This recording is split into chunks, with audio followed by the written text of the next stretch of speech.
If you clicked on this video, then I think we can both agree shotguns in Warframe are incredibly fun. They kick like a mule, apply many instances of damage, and most importantly, they are simply satisfying. So here is my top 5 shotguns that I'd like to share with you and encourage you to give them a go. Let's not waste any time, shall we? First on the list is the Kuva Sobek. This is an incredibly popular shotgun that many of you already know. The Kuva Sobek has an exclusive mod called Acid Shells. This augment causes enemies to explode on death, dealing 450 corrosive damage plus 45% of the enemy's maximum health as blast damage in a 15-meter radius. The nature of this mod and how it works mechanically opens up so many doors and synergies and very weird interactions. For example, the mod itself can cause the explosions to create another explosion on kill, creating chain reactions that lead to room clearing potential. Focusing on heavy targets with higher health will help you to delete easier targets. Adding viral with acid shells will increase the damage of the explosions drastically. Faction damage bonuses like Bane mods and Rhino's Raw directly affect the explosion's damage. Pairing all of this with armor stripping just further enhances the explosion damage. Everything that I've just mentioned is tied to the mod and the Sobek itself. Now let's talk about what happens when you start adding frame interactions.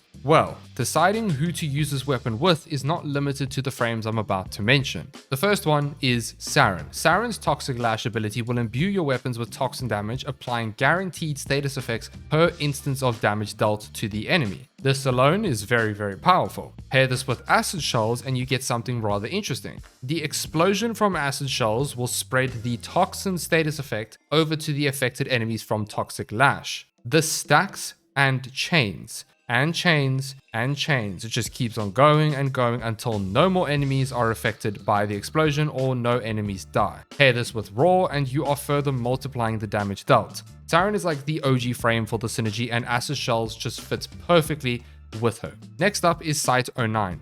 His second ability, Resupply, will imbue your weapons with the element of choice. When you kill an enemy and proc acid shells, the explosion will spread the status effect over to other enemies that are hit. Using gas, heat, toxin is incredibly powerful with the synergy. Plus the usuals like raw, viral, and armor stripping too. If you are a fan of Site 09, you have to give this one a go. Next is Nova, one of my favorite frames in the game, and of course Acid Shells will also affect her 4th ability Molecular Prime and the explosions that come with it. It allows for chain reactions and just satisfying pops basically. Garuda is another one that is very powerful. Her 4th ability is called Seeking Talents, which will force slash procs onto your weapons. When you deal damage against the enemies affected by Garuda Seeking Talents, the explosions will apply that forced slash effect onto nearby enemies, and when they die, that explosive damage will count as Sobek's damage, meaning it just spreads the slash to other nearby enemies. Once again, chain reactions. That's the whole thing with Acid Shells, it's just chain reactions. Araxia's 4th ability, Silken Stride, allows you to go into her spider form. In this form, we gain a massive toxin damage buff to our weapons. Each enemy killed while in this form will also explode in a certain radius with toxin damage spreading to other nearby enemies. Guess what? The explosion will react the same way with the Acid Shells explosion, counting as Sobek's damage, which will carry over the toxin, which just adds on top of everything with multiplying the damage even more. Plus, the cool thing about this is if you pair this with her Webbed Embrace, applying damage vulnerability, and the fact that when you're using Archon Continuity, it will also spread the corrosive proc too. Overall, Araxia is absolutely perfect when paired with the Kuva Sobek. These are just a couple of Warframes that work very well with the Kuva Sobek and Acid Shells specifically. You do not need to only use these frames and so on. Slapping this onto any Warframe will do to an extent. I do have 4 builds here with regards to Acid Shells. The first one is a Blight setup. Now there are quite a few ways that you can go about building this. I personally went for this one right here. I know not all of you like Bane, so what you can do is remove base damage and Bane. You can put Arcane Rage on your Warframe, scale base damage, mod for Blast to add on top of the explosions if you wanted to, or you can add Punch through instead of a Bane. It's completely up to you. You can honestly change the build to what you like. It's just as long as you have Toxin to proc Arcane Blight, you're good to go. I have made use of Elemental Vice on this weapon so to allow you to kind of swap out the elements easier for different builds. A normal Deadhead build over here, this just gets the job done. Has Corrosive Heat, you can drop Incendiary Code, change your elements to heat, and then you can use another mod if you want. like putting Ravage on to scale our crit damage bonuses and so on. The next one is Shotgun Vendetta. This is just something that I gave a try. It works quite well. It may not be the best setup, but it's fun for that extra 180% multi-shot and reload speed on top of Galvanized Hull. Finally, we have a primary Crux setup for more status chance and ammo efficiency. If you change your elements to heat, you can make use of Blast here and enjoy those extra explosions, hence the cold mod. For those seeking a budget version, it's just the base mods without primed, and arbitrations are a lot easier to get nowadays, so galvanized mods are easier to obtain, so budget is pretty much just that. My honest thoughts on the Kuva Sobek, I just can't ignore the fact that it feels like it's only very powerful or super powerful in the right hands, which doesn't make it worse or anything like that. It's just more niche when using acid shells specifically. Outside of the frame synergies with acid shells, the shotgun is okay at most, if I'm being real. However, there is another mod for the Sobek called Clip Delegation, which is very nice for status-based builds. This mod allows you to gain up to 225% status chance and multi-shot. Clip Delegation does help you kill targets easier, but it does not affect acid shells explosions in any way, so there's no point in pairing them together. Using Crux with Delegation and damage over time status effects to your liking, or even Blast, will be loads of fun. This is the setup that I've used right here. You can just slap this and put it on any Warframe, and I promise you it will work. It's a very nice, versatile playstyle. Highly recommend it. You have to give it a try. Overall, the Sobek is just a good choice and a good shotgun with some diverse options to go for, which is always fun.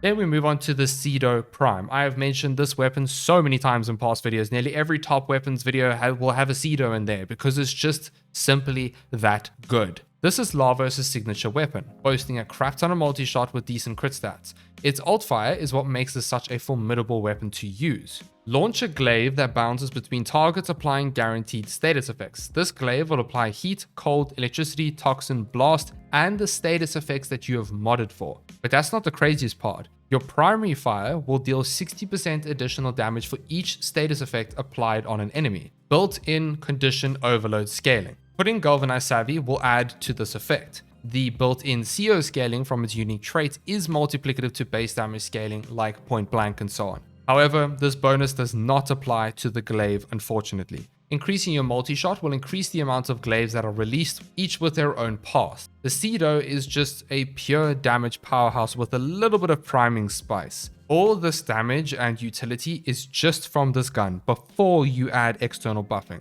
This is why it's by far one of the best weapons in the game. If you're a lower MR player and you're watching this, you can use the base version at MR 9, and congrats, you can walk through the star chart and steal paths with ease. Any Warframe and the Cedo just works. I have 5 main uses and builds for it. One is a pure viral spreading setup that just spreads viral and just does more damage with the CO scaling. A corrosive build against armor targets. A primer cold build, which is absolutely insane.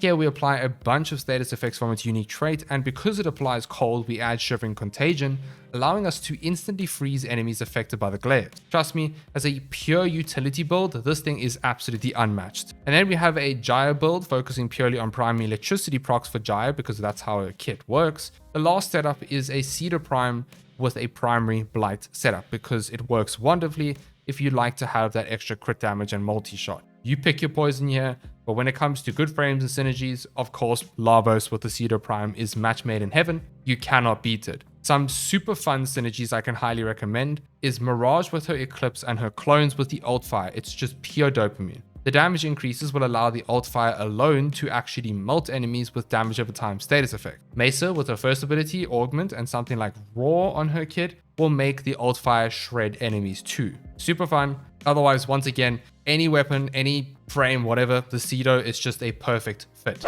Next up is the Coda Bassocyst. This shotgun is a no-brainer. You knew it was going to be on this list. The new Coda Bassocyst is by far one of the best weapons in the game. This weapon is filled with utility and gimmicks. So let's summarize this as fast as we can, shall we? The alt fire sends out 6 mites, seeking out nearby enemies. These enemies will be inflicted with impact and magnetic as well as the status effects that you have modded for. These mites will deal damage per second. For every tick, the enemies will tick up in status effects that are applied. And you can stack more than 1 mite on an enemy to stack this up faster. Alright, that is the mites out of the way. Enemies that are open to mercy kills will allow you to perform a ranged teleport attack, which will then finish them with a mercy kill. When you do so, you gain 100% multi-shot and 100% damage for 20 seconds. But this mercy kill attack will actually proc your Parazon mods that you have equipped, which further allows more utility and gimmicks. That's just the alt fire. The main fire has multiplicative CO scaling with hits. If you don't like the super high kickback animation of the Bassocyst, you can change the skin for it to reduce that kickback animation. This gun is just loaded. When you add synergies from frames and so on, it's just, I cannot recommend the shotgun enough. I made an entire dedicated video to this weapon. It's just so good. I have 4 builds here: a corrosive heat, a viral build, a corpus setup, and a gas setup. If you'd like a budget version, it's just no primed mods. That's it. If you haven't seen my video on the Coda Bassocyst, I highly recommend you go and check it out because it's loaded with information. There is so much more to this gun. I just summarized it here for you in this video. So absolutely worth giving it a go. Next up is the Felarx. I had to add this weapon to the list. This is like the OG Incarnon shotgun and it still holds up exceptionally well. The Zaramon shotgun Incarnon, which we don't really use the Incarnon form, although you absolutely can if you enjoy it, is incredibly powerful. The evolutions I opted for were Frictionless Flight for projectile speed, Evolved Autoloader, which is absolutely amazing for this weapon. This evolution will grant plus 50% magazine reloaded when holstered. With this, you can quickly switch between your secondary and primary to regenerate half your magazine capacity, giving us really nice quality of life features and allowing us to shoot more consistently. Racking Wrath, and finally Devastating Attrition, giving us that fat 50% chance to deal 2000% damage on non-critical hits. The amount of damage this shotgun does is insane. For the 2 builds I would recommend, it would be the Corrosive Heat or Viral Heat setup here with primary Deadhead. Then we have a Blast Crux setup, which is a lot of fun and does insane damage. If you don't have the prime mods, just use the base ones. And remember to not scale crit with the Devastating Attrition setup. Ammo stock is optional if you'd like to have more magazine capacity. Personally, I think it's very good because of the Evolved Autoloader evolution. It will replenish 50% of your magazine capacity, so the higher it is, the more you gain per weapon swap. You can change the blast build to a gas setup with Deadhead instead of Crux if you'd like, and that's pretty much the main Devastating Attrition setups. However, there is another fun way to play the Felarx. The only downside is you lose the Devastating Attrition buff. We slap on Crux on our builds, change to Ruptured Plentitude, that one. On punch through with 3 enemies, you gain 70% ammo efficiency for 20 seconds. This bonus adds with primary Crux's ammo efficiency, meaning the Felarx becomes a literal minigun because we have over 100% ammo efficiency. Put on Arcane Tempo on our Warframe and just simply enjoy. You can change up the build for more crits since we no longer use Devastating Attrition. Super fun playstyle that definitely does not deal as much damage as the non-crit, but you can pair this with the right frame and you can keep up with that since you shoot 10 times faster and you have infinite ammo. If you aren't a fan of the non-crit version, you'll quite enjoy this. Still worth it to get this shotgun, and yeah, definitely worth getting. Moving on to the last one on this list. Now this one got me in a little bit of a tizwaz because I first decided on the Cedo Prime Incarnon, but the Incarnon form is technically not a shotgun. However, the Incarnon form actually increases the base, which is a shotgun. And yeah, that is true. It's very good. If you do want to use that, you can. And then I thought about the Kuva Comb or the Kuva Brack, which is a secondary, or even the Boar Prime Incarnon base too, because that's a shotgun too. Well, yes, all of those I just mentioned are extremely good, and you can definitely go and try those. But you want to know what I landed up on? The one and only Exergis. This weapon is actually insane, and it's actually too good not to talk about. I initially thought this shotgun was only good with mag. That's literally what I said when I looked over for this list, and I just brushed over it. I was like, it's just only good for mag. Boy, was I wrong. So let's go over it quickly. Right, Exergis is a corpus shotgun that only has 1 bullet in a magazine, which is not ideal, but it has decent multi-shot and multiplicative CO scaling again. Now, if we actually build this weapon for the right arcanes, this thing is definitely underrated. You can either focus on ammo efficiency or high reload speed when it comes to building the Exergis. Normally, I don't like this, but I found that when you build it this way, it actually is really fun. The first build that I went for is a fractalized reset setup with gas. Very powerful damage with gas procs. Then we have a Crux gas build if you like more status effects. One shot with this gun will just pretty much put it to about 9 or 10 gas procs. Very, very powerful. One thing about the Exergis, it does have infinite body punch through. A blast crux build is definitely worth giving a go. It deals crazy blast damage, killing groups of enemies at once. It's so satisfying. Finally, a shotgun vendetta build for more multi-shot and more reload speed. With this setup, we have a 0.7 second reload time, which is very short. If you want to go for the more reload speed route, this is perfect. You have to give this a try. With Mag and her bubble, this shotgun is amazing because of its infinite body punch through, meaning it creates a bubble of death. I really slept on the Exergis for a long time and I wish I did not. But yeah, this thing is quite a lot of fun. Definitely surprised me a lot.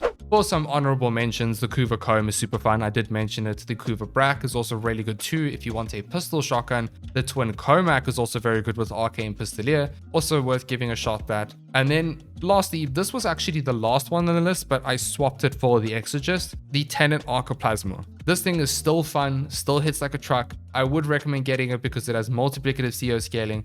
And here is a build for you if you want to give it a go. It's also super fun with gas. It's overall just a fun shotgun and it's a staple. So Tenet Arcoplasma is very, very worth it and definitely worth getting. Okay, final thoughts. Overall, shotguns are fun. We all know that. Realistically, almost all of them can be good with the right setups and builds, so I encourage you to try them all. These are just my personal favorite, and I wanted to share them with you, so I hope you enjoyed the video. If you did, please leave a like and subscribe. It really helps me out. And that's it for the video. Thank you so much to our channel members. You guys are amazing. I will see you all in the next one.